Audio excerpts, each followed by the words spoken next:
Thank you, Madam President. I thank the colleague senators who made their contributions on this motion, particularly Senator Jean-Pierre Noel, who made her debut.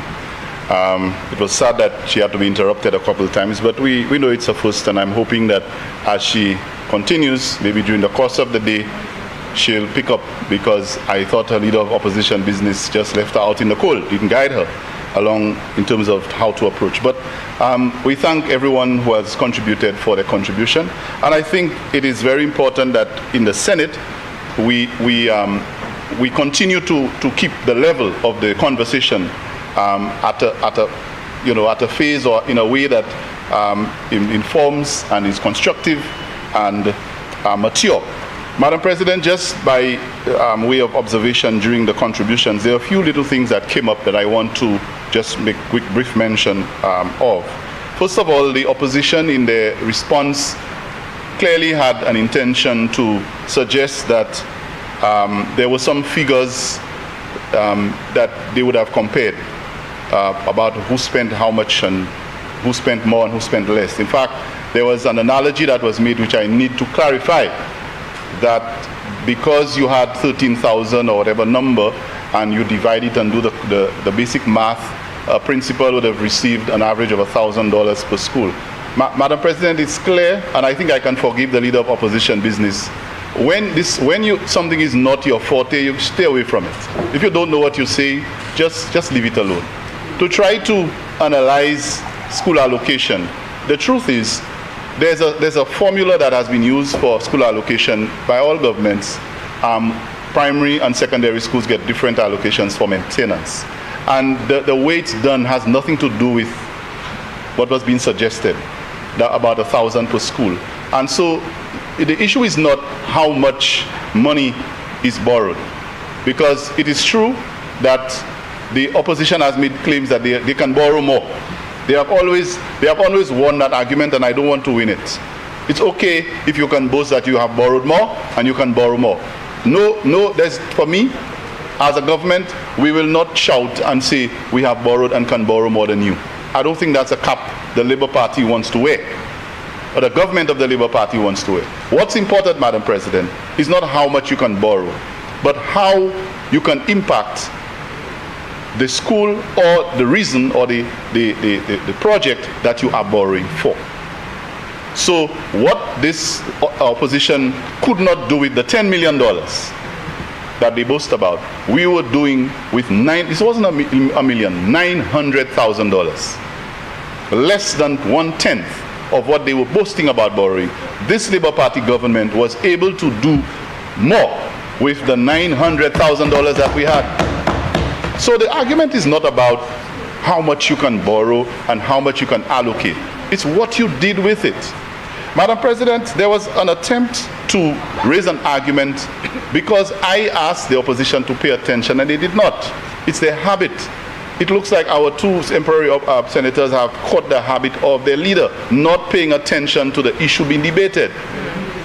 And he correctly was more distracting than helping them understand that if you want to respond to an argument, listen to the argument. And don't pick up little things, and I have to stand on a point of order and remind you of what I said. Madam President, as you can see, the opposition leaders' seat is empty. This is the usual. So when you're not paying attention, and your colleagues are not paying attention, and then to suggest that I was using the 7 examples, I made a very clear explanation. I gave a very clear explanation that there was an assessment done up front. The assessment was not done by the politicians of the St. Lucia Labour Party.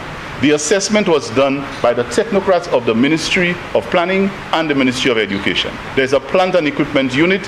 They did the assessment. These are professionals, St. Lucian public servants who go about doing their work.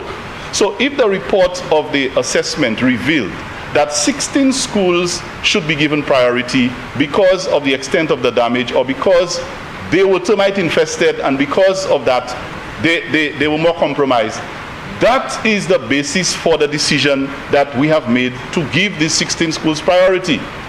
Madam President, if these 16 schools happen to be in constituency X, Y, or Z, the government that I serve in will not remove any of the schools. And so to say that I gave 7 examples, of course I gave 7 examples. I could have given 16. And I think one of the senators asked, what about constituency X? I could have mentioned the Blanchard Combined School and the Angers Secondary School in Miku South, which is an opposition constituency. That is where I live. I could have done that. I mentioned 7 examples, and I set the basis for why I chose to mention 7 examples. So, Madam President, when the opposition selectively chooses to respond to part of what I said and makes an issue of location of schools and asking the question, where are these schools located? Is it suggesting to us that the assessment that was done by the professionals in our public service is being questioned? Are they saying to us that the assessment that the public servants did was done or were done on a political basis? We were not the ones who decided that reunion needed attention. That's what the assessment revealed. We did not decide that Bocage or whichever school in whatever constituency had to be prioritized. That was what the assessment did, which is why I started my presentation by establishing that the assessment was made. But you know what? They didn't pay attention. And so in their haste to play the politics in the Senate, they forgot to pay attention to the facts that I put forward. But that's okay. Madam President, another argument that was raised is one that I'm very familiar with, because I happen to have been in the teaching service for many years. And I recall the leader of opposition business making reference to the timing of that decision. And schools not, the Boca school, I think he said, was disrupted because they were doing work late. Madam President, it was in the news, it was very clear in the news, on the first day of school a few years ago, when the Minister for Education then was the parliamentary representative for Miku North, and the Minister for Education, her constituency, the school where I was principal that the Senator Charles knows very well, the Miku Secondary School, on the first day of school, there was no class could have been held. Remind them. There was no class. The teachers and the principal put their tools down because the school was not ready. And then the minister had to come on TV and say she's going to scrape up some money to fix the schools. School was open. At least the Boca school, there was school. And there was disruptions that were taking place outside the school. This is a situation where the MP, who was the Minister for Education, could not have had a school in the only secondary school in a constituency to actually start school. So my point, Madam President, is not to go back and rehash everything the opposition did not do. The opposition needs to be careful when they point fingers at people, because your situation is 10 times worse. What is it about your nose? When that is not an argument that you can stand on. Madam President, an argument was raised trying to divert the attention away from the motion about the number of schools that were built by whom. Just as a reminder, between 1997 and 2001, and then 2001 to 2006, this government of the St. Lucia Labour Party built 6 secondary schools in this country. That's a fact. And if you have to do the ratio, the ratio would be a little more than 1.5 per year. So, a little less than 1.5 per year. So, Madam President, the point is, at the time, there was a need because of the population census, and again, data-driven decision-making, that there was a need to construct more schools. In Marigot, in PI, in Grosile, in Angers, there was a need to construct more schools. And at that time, Angers was in a constituency in opposition. And the school was built there. And that was not decided based on who voted for who. That was based on the statistical analysis in the country that was informed by data. Madam President, if in 2023 the circumstances have changed, there is clearly an issue with the population of this country, there is clearly an issue with the birth rate, there's clearly an issue with the mode of instruction, how you can educate people. If there is less need for expanding the physical plants in the country, that we can repurpose those schools, then what is wrong with that? What is wrong with that? You have to adapt to the reality of the day. So we're talking about repairing schools, but they want to bring an argument about how many schools you built. Madam President, smart classrooms, I mentioned it in the presentation. And I did not suggest again that the borrowing of the money to repair schools that were damaged was to build smart classrooms. I said, and I'll repeat now that I am on my feet, that in addition to the borrowing for the physical infrastructure and the repairs, it is complementing what we were doing and what we continue to do in the instructional part aspect of our schools. And the instructional aspect, for the benefit of Senator Jean-Pierre, deals with one of the issues you raised about students with specific learning difficulties. I don't want to get into a technical argument on education. That's my field. There are students who will come to school with learning difficulties. There are reasons for that, and that is why you have these interventions. It is done through the instructional process. And I mentioned that. I did not highlight any particular disability, although I mentioned the special needs because some of the damage was done to the special needs school. But I was just making the point that in addition to the infrastructural repair, it is complementing other things that we were doing. For example, the laptop program, for example, the smart classrooms. That is what essentially the argument was. And I don't think I am so poor at explaining, because I've been in the Senate for a while now, and the opposition, they are familiar with, what we are doing, that it was so bad that the opposition did not understand what I was trying to say. And even when I tried to clarify, my colleague senator didn't want to give me a chance to elucidate. So I had to let her know that she was misleading the House, and then explain.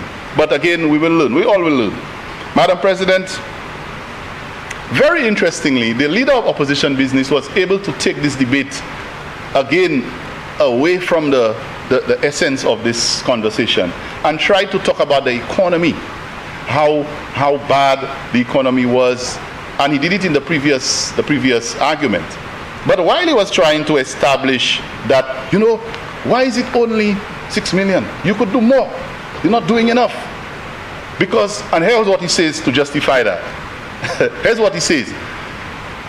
We are realizing record levels of revenue in this country. The leader of opposition business, as he comes back, I welcome him back. So I'll repeat that for his benefit. Kind sir. The leader of opposition business, I am responding to your comments, Honorable Senator. Thank you, Madam. Madam Chair, I am responding to the comments made by the leader of opposition business. The leader of opposition business stood on his feet after saying everything about our tourism figures, how woefully the industry is doing, and the numbers are so poor. But he's saying in the subsequent argument that we are recording record levels of revenue. And so because you're recording all that revenue, why aren't you doing more? Why are you only coming to borrow that, to do that? Because we need more in the schools. So here's my argument, Madam President. If we are recording record levels of revenue in this country, and the industry that is primarily responsible for the revenue that we collect is tourism, then how are we collecting that record revenue levels if tourism is doing so bad? What is the logic in this argument? It is the #1 contributor to our foreign exchange and our collection of revenue. Would you allow me to elucidate your question? Yeah. So the member asked that if tourism is doing so badly, why is the revenue doing so exceptionally well? For the mere fact that we're going through an inflation problem, the prices has been inflated. 10% of $5 is always going to be less than 10% of an item, the same item that are coming through the customs, and you have to pay $7. Madam President, may I continue? Without the intervention of the presiding officer, I noted the two senators did their own. I may ask you to continue. I apologize. Again, may I now continue? You see, I must never take my cue from the opposition. I must always pay attention to the chair. So, Madam President, I just heard something there that I don't think I want to respond to it. It was just, what kind of economics was that? It's an economic fact. Anyway, so Madam President, tourism is doing so bad. Hits on tourism. Tourism is bad. Record figures are bad. But the economy is record revenue. And now it's not because of tourism we're collecting the revenue. So Madam President, I want to wrap up because I don't want this to become comical. This is almost becoming comical. I have heard before, and I am a very strong defender of schools and students and matters relating to education. Very, very strong defender of that because that's my passion, that's my job, that's what I did. And I'm still an educator. When anybody suggests in trying to derail the argument about laptops, that argument was raised by our debut senator, Senator Noel, correct? Yes. Senator Guibion, that when the laptops were given, students, she saw young people doing DJ with the laptop. Madam President, I want to ask, what was really wrong with that?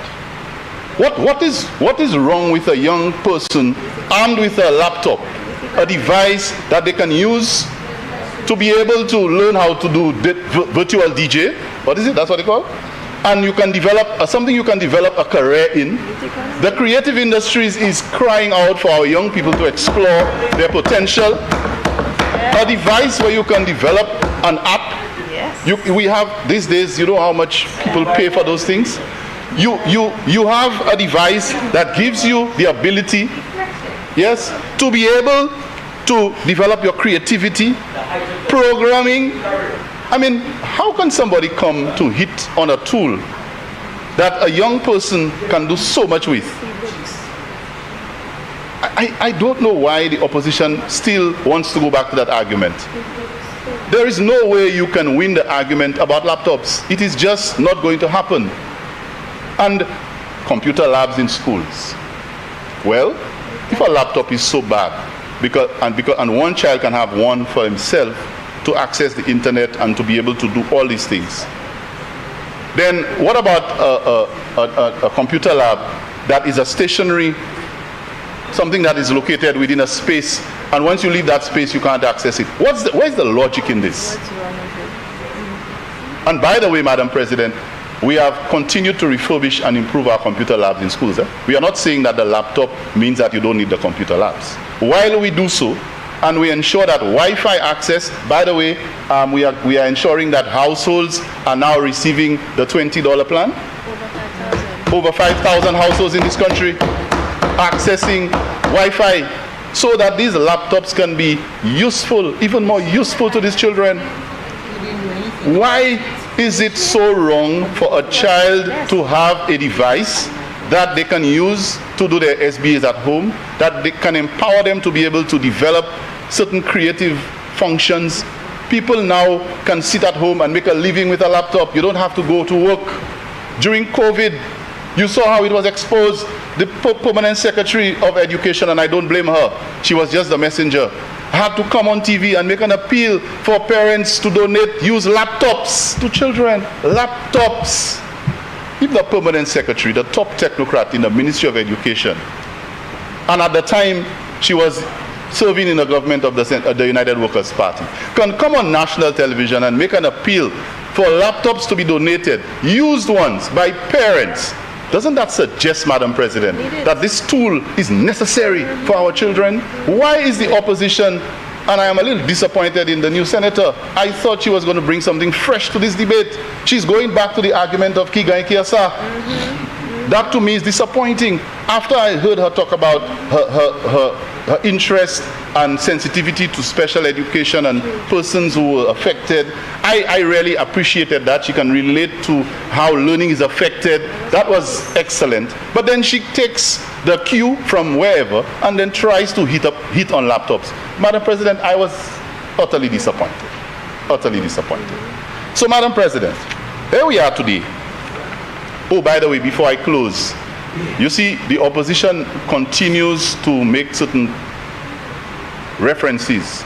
And while I understand we were trying to talk about school security and persons entering the compound without permission to cause mischief, I don't think it was the best way to describe them was to use the term riffraff or whatever it was. Riffraff? I will not, menaces. I will not refer to any young person in this country who has made a bad decision, who has unlawfully entered a school or done something like that, and these people obviously need help. I will not refer to them as riffraffs. No. We must stop doing that. We must stop it. And to come into this chamber on your debut as a new senator and refer to anybody as a riffraff in this chamber is unacceptable. I was tempted, Madam President, to stand, but she wasn't referring to us, so I wasn't even sure if that was parliamentary language. And not only to mention it and say, okay, it was just a slip of the tongue, to insist that we have to say those things. We are afraid, Madam President, these are the things that her leader did for 5 years that caused, I will not repeat them, that caused them to be where they are today. And I'm hoping that the opposition would have learned not to say those things. Not to say those things. Be careful how you call people. Even the troublesome young men and women who are deviant, who may, because a school's fence is compromised, enter a school, who may, because the security of the school is compromised, get onto the compound to create mischief. That young person is someone's son or someone's daughter. Is a human being who may have, who knows what the situation is. Who knows whether they were not frustrated like her husband was in school because he had a learning difficulty. You're not listening, Madam President. It could be somebody who was frustrated like her husband was, had learning difficulty and couldn't cope and dropped out, and now is creating problems. That person we need to reach out and help, not refer to them by names. That is not the solution. Madam President, I hope the opposition is listening. And so, let me wrap up this discussion and see. We came to this Senate this morning to debate the borrowing of $6 million US dollars, approximately 16.2 million EC dollars, to respond to damages that was done to 16 of our schools and others, 16 prioritized, to respond to what was done because of a weather system. But it seems that the opposition came here to debate something else. But I want to bring us back to that particular point and see that anytime this government and any government is going to have an intervention to help our children, to help our schools, our teachers, and our education system, I will stand on my 2 feet when I get an opportunity, and I will support it. There are times it may need some trimming. There are times it may need some, improving. I agree. But I will support it. And I ask that this be considered as an intervention that is necessary. And I look forward to the schools that will get attention around this country. I look forward to the continuation of the rehabilitation of our school plants, the review of our instructional processes, and the safety of our schools so that our children can be educated in a safe, secure, comfortable, and productive school environment. I thank you, Madam President.